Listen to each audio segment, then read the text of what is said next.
Okay, here I am setting up my Tamiya M06 for the 2019 races. I intend to beat the front wheel drive machines with a rear wheel drive Mini. And what I'm going to share with you is how I would set up the suspension of this car, and what I do here is also applicable to my touring cars. I hope you like it and it helps you as well. All right, what I do is first I measure the geometry of my car in terms of suspension. So for example, if the tire moves up 1 millimeter, 2 millimeter, 3 millimeters, I would like to know how much the spring and shock compresses in relation to the movement here. So for example, if I put a 1 mm shim here underneath the arm, I would measure this distance, and then I would add another shim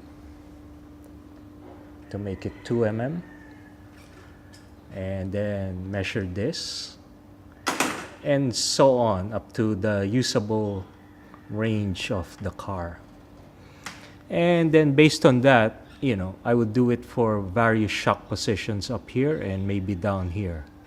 So I will take that. This will help me understand, what happens if the shock is positioned here, here, or here, from a data point of view, not a guesswork point of view.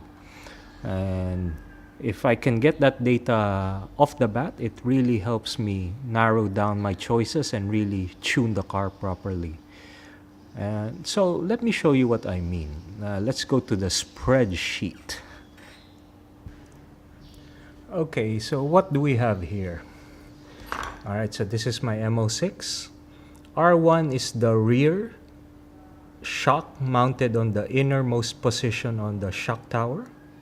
This is the middle position and the outermost position on the shock tower. And here is the front.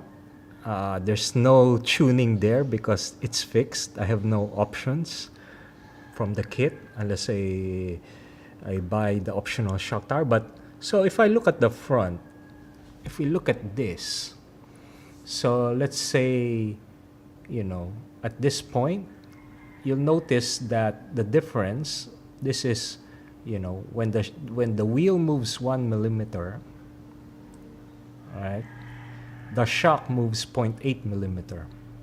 And then from this position of the car to this position, as the wheel compresses 1 millimeter more, the shock compresses 0.86, and as the wheel compresses 1 millimeter more, it compresses to 1.11. So what does this mean? It means that as the wheel compresses, the shock is progressively compressing more. That means it's getting stiffer. Okay? So this shock, the front, is a little progressive. As it compresses more, the tire, as it starts to compress more, the shock compresses even more in proportion to the tire. So it's progressively getting harder, which is okay. I like this. I like this setting. I like a progressive front. Okay. Now the rear, ideally, I would like it to be linear, or if maybe slightly progressive. And so I have these 3 data points. I've taken, this is not just one sample. I've remeasured a couple of times. So this is what I get. And we start at ride height here. So let's say this is position 3, ride height. And if we look at it, let's look at the delta. So on the innermost shock position, as the wheel compresses from 1 mm, 1 mm more, 2 mm compression, it's slightly progressive. So it's linear, then it becomes hard. Linear, hard. So it's progressive. Initially linear, then becomes progressively hard, which is okay, pretty good. The middle position is a little weird to me. I've measured a couple of times. So again, it's hard, and then it goes soft. Hard and then it goes soft. So that is not going to be good.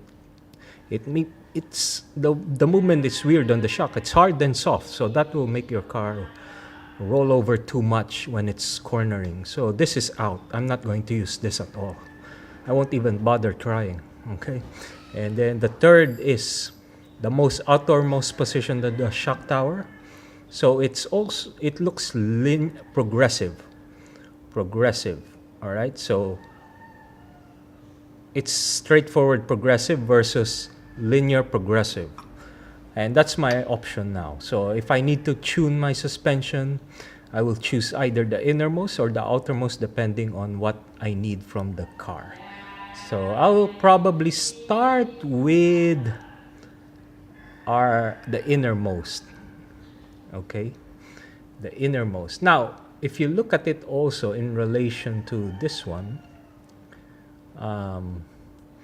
it looks like they're going to be the same rate.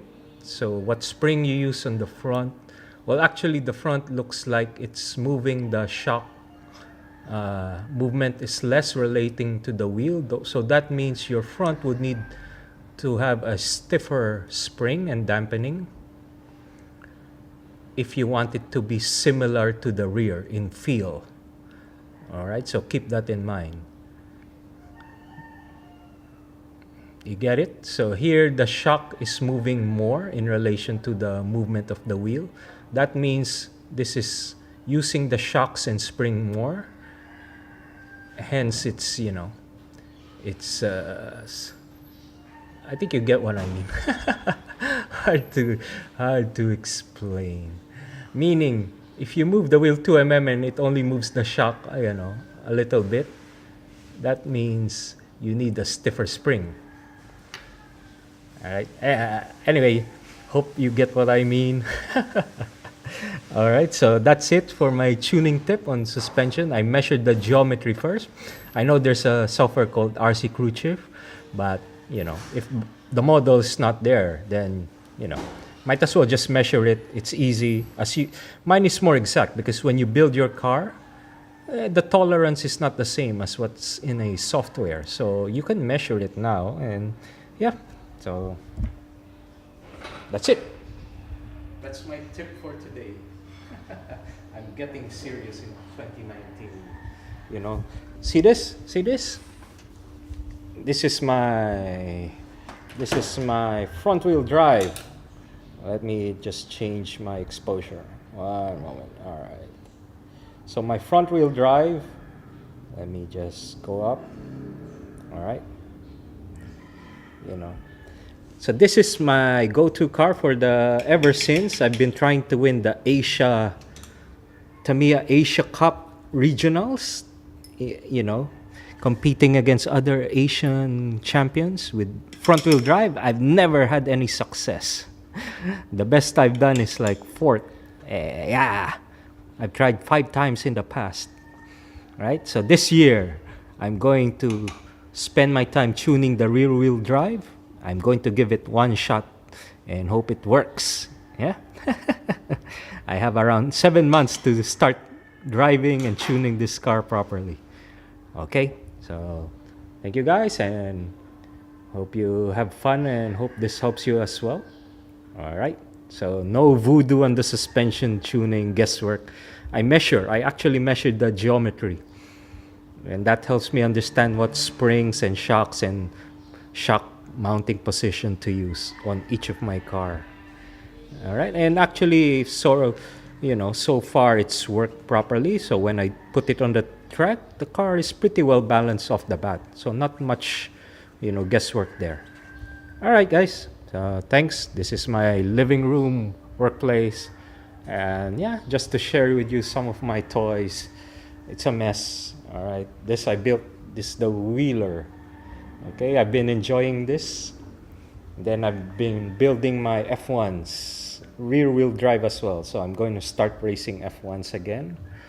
And just some of my vintage kits and my touring cars. All right. and it's a mess. All right.